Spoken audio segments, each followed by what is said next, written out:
MLC కవితకు ED నోటీసులు ఇవ్వడాన్ని తెలంగాణ శాసన మండలి చైర్మన్ గుత్తా సుఖేందర్ రెడ్డి వ్యతిరేకించారు. రాజకీయంగా కక్ష సాధింపు ధోరణితోనే ఎమ్మెల్సీ కవితకి నోటీసులు ఇచ్చారని ఆరోపించారు.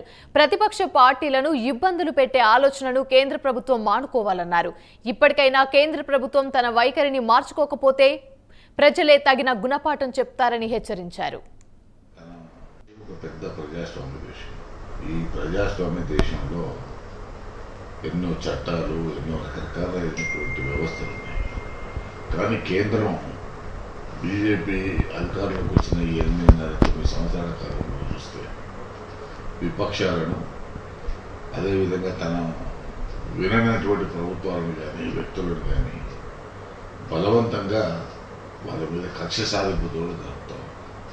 అందుకే ఎన్నో ప్రభుత్వాలను కూడా ఈ 8-9 సంవత్సరాలు పడగొట్టే విషయం కూడా చూసినాం.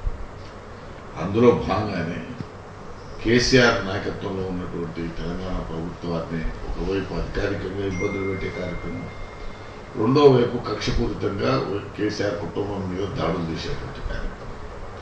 అందులో భాగమే ఇవాళ కవిత గారిని లిక్కర్ స్కామ్లో ఇరికించాలనేటువంటి ఒక ఆలోచనతోనే, ఒక కక్ష సాధింపు దూరంతో వ్యవహరిస్తున్నట్టుగా కనబడతా ఉన్నది.